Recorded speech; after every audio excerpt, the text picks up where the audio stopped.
গাজা অভিমুখে ত্রাণবাহী সুমুদ ফ্লোটিলায় ইসরায়েলের আক্রমণ ও অধিকার কর্মীদের আটকের প্রতিবাদে বিক্ষোভ মিছিল ও সমাবেশ করেছে জামায়াতে ইসলামী।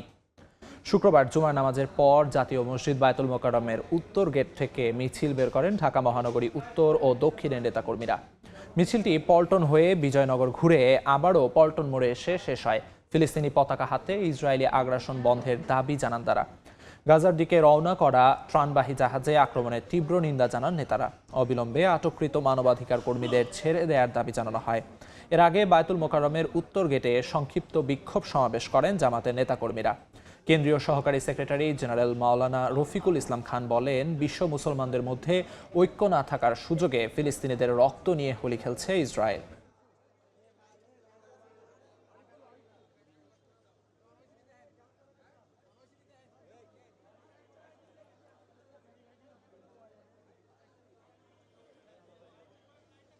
বাচ্চাদের জন্য, শিশুদের জন্য, নারীদের জন্য খাদ্য নিয়ে একটি বিশ্বের বিভিন্ন জায়গা থেকে প্রায় 44টি দেশের 500 মানবাধিকার কর্মী রওনা দিয়েছে।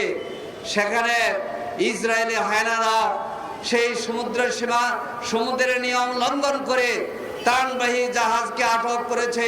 যেসব রাষ্ট্রের মুরাদ আছে তুরস্ক সহ আপনারা আলাদা নতুন মুসলমানদের জোট গঠন করেন, জিহাদ ঘোষণা করেন।